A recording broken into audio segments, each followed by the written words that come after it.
Salut, je m'appelle Gianna. Je pense qu'on aimerait tous savoir ce que l'avenir nous réserve, ce qu'on va devenir, combien d'argent on va gagner, quand est-ce qu'on va mourir. Ça a l'air impossible, mais vraiment cool, non?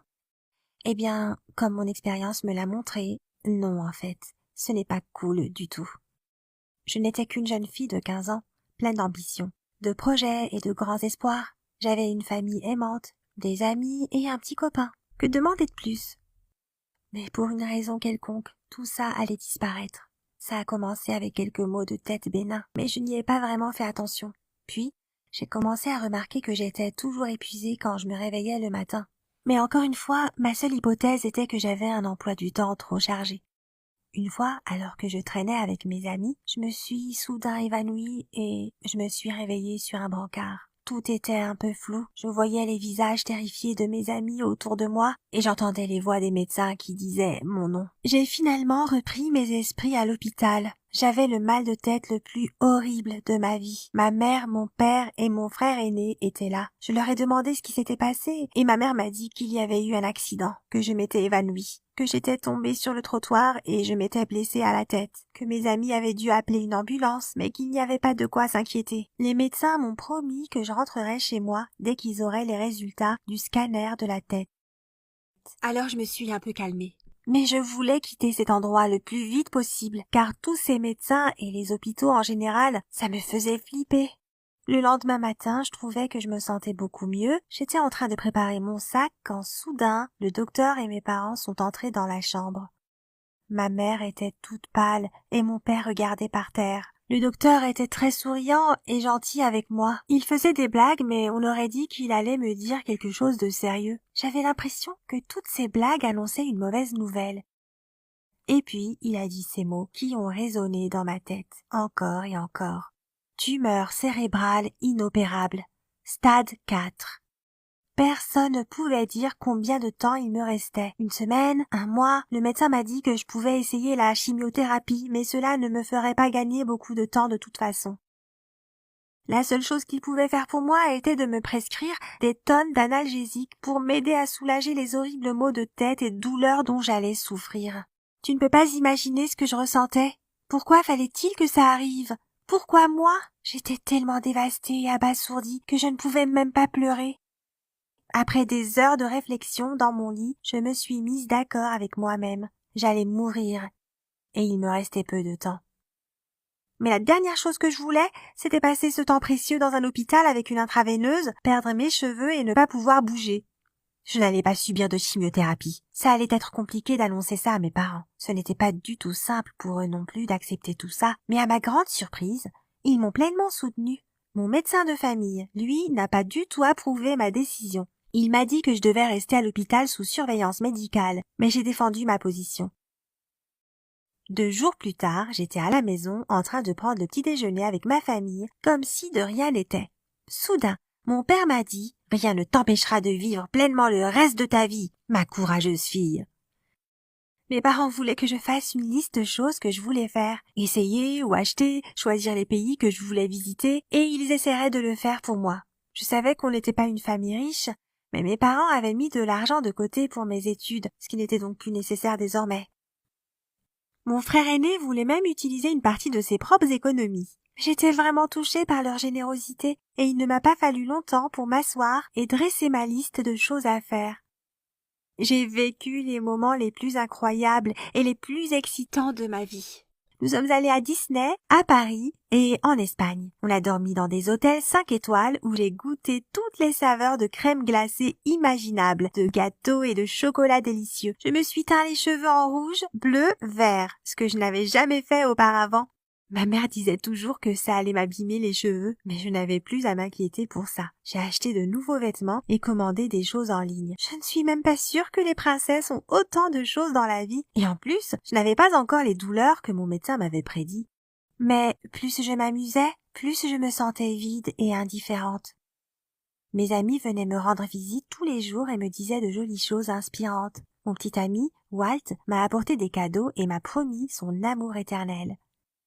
Et je devais sourire et prétendre que j'étais assez courageuse et raisonnable pour accepter ma future mort prématurée. Mais comme je ne me sentais pas moins bien, j'ai continué à aller à l'école. Là-bas aussi, j'étais sous les projecteurs, ce qui devenait vraiment insupportable. Je suis devenue irritable et nerveuse, j'étais très désagréable avec mes parents, je maltraitais mes amis et mon petit ami. Je passais tout mon temps dans ma chambre, à glander dans mon lit et à regarder les photos de mon téléphone et de mes réseaux sociaux. Un jour, alors que mon copain était en bas en train de me faire du thé, j'ai entendu le bip de son téléphone. Walt avait laissé son portable sur ma table de nuit. Bien sûr, ma curiosité était plus grande que ma dignité, alors j'ai immédiatement regardé.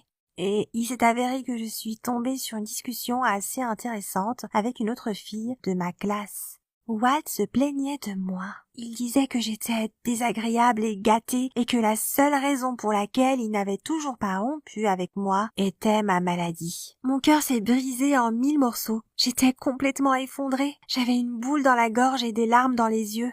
J'ai commencé à pleurer bruyamment, alors ma mère et Walt se sont précipités dans ma chambre. Ils n'arrêtaient pas de me demander ce qui s'était passé, mais j'étais hystérique et je ne leur ai pas dit la vérité. Ma pauvre mère ne savait pas quoi faire, alors très vite, je me suis retrouvée dans une ambulance en direction de l'hôpital.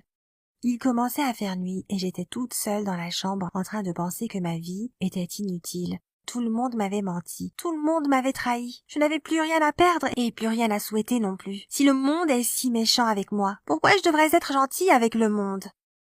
Je suis sortie par la fenêtre, je me suis faufilée hors de l'hôpital et je suis partie vers les collines avoisinantes. Et puis j'ai complètement craqué. Je ne faisais que crier et insulter les gens que je croisais dans la rue.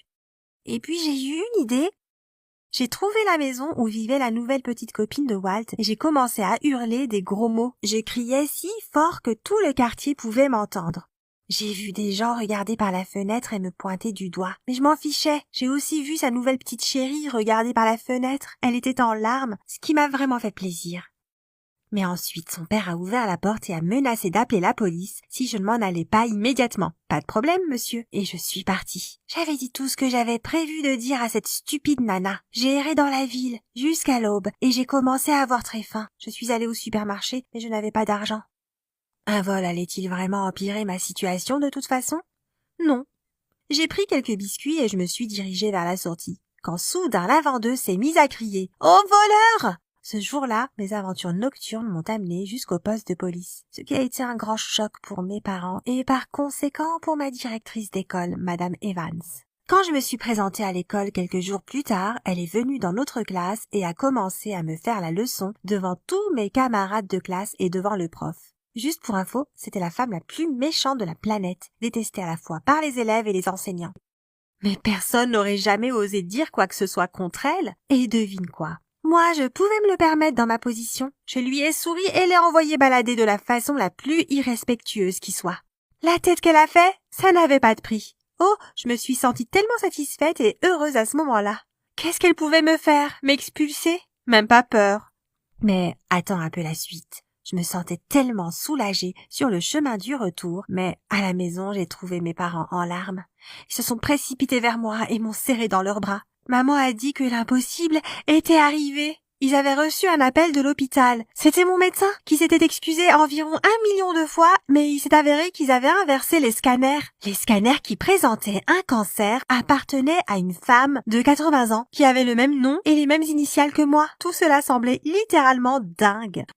Nous sommes tous allés à l'hôpital et j'ai repassé tous les tests. Crois-le ou non, je n'avais pas de cancer. J'avais une certaine instabilité du système autonome ou quelque chose comme ça qui ne présentait aucun danger. Mes parents étaient furieux. Papa n'arrivait pas à croire que cela puisse arriver dans une clinique moderne. Les médecins ont admis que si j'avais subi un examen médical plus attentif, ils auraient trouvé l'erreur plus tôt. Mais c'est moi qui avais insisté pour quitter l'hôpital immédiatement. Mais ça ne justifiait pas leur erreur, pas vrai? Mon père a engagé des poursuites contre la clinique et on espère obtenir une compensation financière très bientôt. Certes, les nouvelles étaient bonnes, mais comme tu l'as peut-être déjà deviné, je ne pouvais pas vraiment ressentir ce pur bonheur. J'avais réussi à gâcher ma vie en quelques semaines. J'avais perdu tous mes amis, mon petit ami, sans parler de cet incident avec Madame Evans et le poste de police. J'ai gaspillé tout l'argent de ma famille pour des choses inutiles. Qu'est-ce que je vais faire maintenant? Je ne sais pas. Mais ce que je sais, c'est que, dans cette vie, le karma finit toujours par revenir. Et toi, tu as déjà pensé à ce que tu ferais s'il ne te restait qu'un mois? Qu'est-ce que tu mettrais sur ta liste de choses à faire? Si tu as une histoire similaire, n'hésite pas à la partager dans les commentaires. J'espère vraiment que tu ne t'es pas emporté comme moi.